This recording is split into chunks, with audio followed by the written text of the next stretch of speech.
Hello everyone, welcome back to my channel RS Tax Gyanab. Friends, this side Rinki Singhal and today's topic latest notification regarding 43rd GST Council recommendations. Friends, total 12 notifications आए हैं 1 जून को, तो वही आज मैं discuss करने जा रही हूँ आपके साथ। ऑलरेडी मैंने अपनी लास्ट वीडियो में आपको बताया था कि अभी रिकमेंडेशंस हैं और इन्हीं से रेलिवेंट नोटिफिकेशंस आने वाले हैं जो मैं आपसे डिस्कस करूंगी। तो चलिए स्टार्ट करते हैं फ्रेंड्स। सबसे पहले हम नोटिफिकेशन 16 को देख रहे हैं, आपको स्क्रीन पर दिख रहा होगा।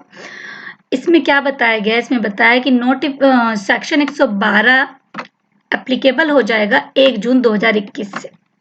1 जून 2021 से आपका सेक्शन 112 भी एप्लीकेबल हो जाएगा, उसके प्रोविजन आप यूज कर पाएंगे। वो 112 सेक्शन किसके लिए एप्लीकेबल है? कैलकुलेशन ऑफ इंटरेस्ट के लिए। हमें कंफ्यूजन रहता था कि हम इंटरेस्ट का कैलकुलेशन टोटल टैक्स लायबिलिटीज पे करें या फिर नेट लायबिलिटी पे करें। तो अब इसमें इसी के रिगार्डिंग सेक्शन 112 लाया गया था, अब जिसको नोटिफाई कर दिया गया है। सेकेंड नोटिफिकेशन नंबर 17 किसकी बात कर रहा है? ये GSTR 1 की ड्यू डेट की बात कर रहा है। तो यहाँ पे क्या है, कहा है कि अप्रैल 2021 के साथ साथ मई 2021 को भी इंसर्ट कर दिया जाए। अब ये इंसर्ट कहाँ करना है, इसको पढ़ते हैं। सेक्शन 83 आया था ड्यू डेट्स चेंज करने के लिए, राइट। तो वहां पे हमें क्या था, GSTR 1 के लिए ड्यू डेट बताई थी उन्होंने अगले महीने की 13 तारीख को, जो एप्लीकेबल होना था 1 जनवरी 2021 से। फिर उसके बाद क्या है, कोविड के लिए रिलैक्सेशन दिया गया नोटिफिकेशन नंबर 12 में।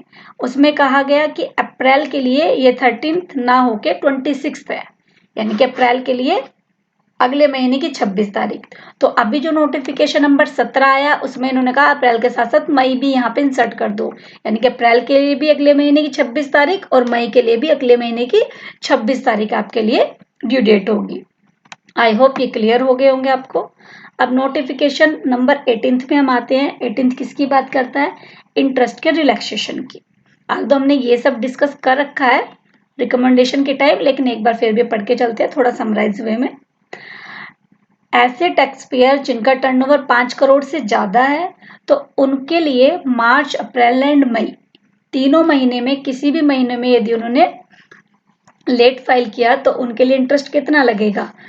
पहले 15 दिन 9% और बाद में 16वें दिन ऑनवर्ड से 18% का इंटरेस्ट लगेगा। मार्च, अप्रैल, मई तीनों के लिए यही है। बाकी 5 करोड़ से कम वालों के लिए क्या रिलैक्सेशन है? उनके लिए मार्च, अप्रैल एंड मई के लिए अलग अलग रिलैक्सेशन है। एक रिलैक्सेशन तो सिमिलर है, स्टार्टिंग के 15 दिन तीनों में क्या है, नील का इंटरेस्ट है। फिर मार्च में क्या कहा है कि आपको 45 दिन तक 9% देना है और 46वें दिन से 18%।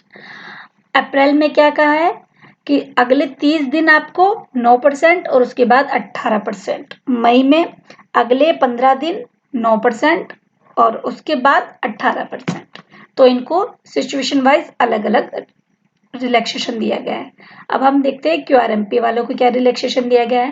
पहले 15 दिन नील और उसके बाद अगले 45 दिन 9% और उसके बाद 18%।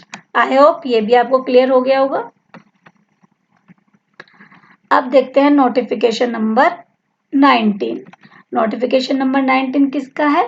लेट फीस वेवर ऑफ का, जो कोविड पीरियड में आपको रिलैक्सेशन दिया गया है। ऐसे टैक्स पेयर जो 5 करोड़ से ज्यादा के टर्नओवर वाले हैं, तो उनके लिए मार्च, अप्रैल एंड मई में कहा है कि 15 days from the due date of furnishing of return. तो यदि आपने मार्च, अप्रैल और मई की रिटर्न ड्यू डेट के 15 दिन के अंदर भर दी तो कोई भी लेट फीस नहीं ली जाएगी। ठीक है, ये 5 करोड़ से ज्यादा वालों के लिए था। अब 5 करोड़ से कम वालों के लिए मार्च, अप्रैल एंड मई अलग अलग रिलैक्सेशन। तो मार्च के लिए क्या है, 60 दिन। यदि आपने ड्यू डेट के 60 दिन के अंदर भर दिया तो कोई आप पे लेट फीस नहीं है। अप्रैल की 45 दिन के अंदर भर दी तो कोई ड्यू डेट नहीं है। मई की 30 दिन के अंदर भर दी ड्यू डेट के तो भी कोई लेट फीस नहीं लगेगी। QRMP वालों के लिए जनवरी, फरवरी, मार्च उनको अप्रैल में भरना था, तो यदि उन्होंने अप्रैल में नहीं भरा और ड्यू डेट के 60 दिन के अंदर भर दिया तो भी उनके कोई लेट फीस नहीं लगेगी। आगे चलते हैं। साथ में एमनेस्टी स्कीम आई थी तो उसमें कहा था जुलाई 17 से अप्रैल 21 तक यदि रिटर्न फाइल नहीं की है और अभी आप 1 जून 2021 से 31 अगस्त तक इस टाइम पीरियड के अंदर उसको फाइल कर देते हैं, तो यदि आप नील की रिटर्न फाइल कर रहे हैं तो 500 रुपये के ऊपर जितनी भी होगी वो वेव ऑफ कर देंगे पर रिटर्न के हिसाब से। एंड जिनका टैक्सेबल है रिटर्न, जिनकी कुछ ट्रांजेक्शन गई हुई है, तो उनके लिए 1000 यानी कि 500 यानी कि 1000 रुपये से ऊपर जो होगा वो वेव ऑफ हो जाएगा। अब जून ऑनवर्ड्स से जो भी है सेक्शन 47 में ही अमेंड कर दिया गया है सभी के लिए।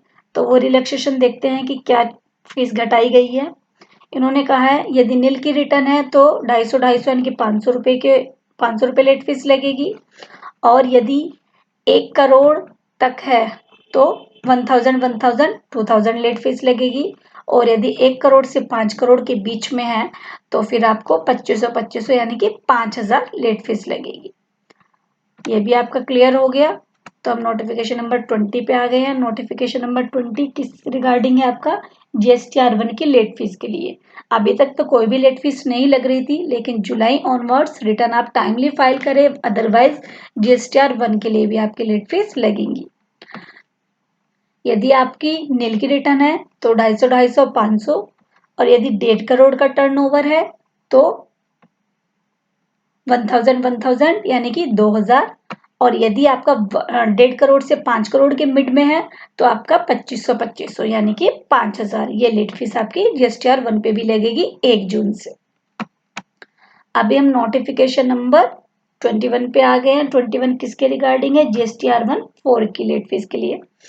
तो इसमें कहा है कि यदि नील की रिटर्न होगी तो 250, 500, और यदि टैक्सेबल होगी तो 1000 2000 से ऊपर जो भी होगा वो वेव ऑफ हो जाएगा। ये इसमें चेंज कर, और लेकिन ये कब से एप्लीकेबल होगा? फाइनेंशियल ईयर 21-22 से। ये नहीं कि प्रीवियस आप लगाना शुरू कर दें, 21-22 से ही एप्लीकेबल होगा लेट फीस के लिए। अब नोटिफिकेशन नंबर 22 किसकी बात कर रहा है? ये आपकी बात कर रहा है टीडीएस की जो आप रिटर्न भरते हैं GSTR7 की। तो इसमें इन्होंने कहा जून ऑनवर्ड से एप्लीकेबल हो गया आपके ऊपर। तो इनका यदि 1000 और 1000 यदि 2000 से ऊपर की लेट फीस है तो वो वेव ऑफ हो जाएगी, यानी कि 2000 तक आपकी लेट फीस लगेगी। अब नोटिफिकेशन नंबर 23 किसके रिगार्डिंग है? ई इनवॉइस में कुछ और लोगों को भी क्या दिया गया है? रिलैक्सेशन दिया गया है इनवॉइस के लिए। वो कौन कौन है? Government department, local authority, right. अब नोटिफिकेशन नंबर देखते हैं 24 किसके रिगार्डिंग है? ये है आपकी बहुत सारी जो आपकी लाइक आपका ऑर्डर इशू करना रहता था, आपके कुछ असेसमेंट रहते थे, तो उसी के लिए जो रिलैक्सेशन दिया गया है। तो 30 मई को 29 जून कर दिया गया है, और 31 मई को 30 जून कर दिया गया है, 15 जून को 15 जुलाई कर दिया गया है। इस तरह से ये रिलैक्सेशंस दिए गए हैं। अब नोटिफिकेशन नंबर 25 किसके लिए है? GSTR4 के लिए।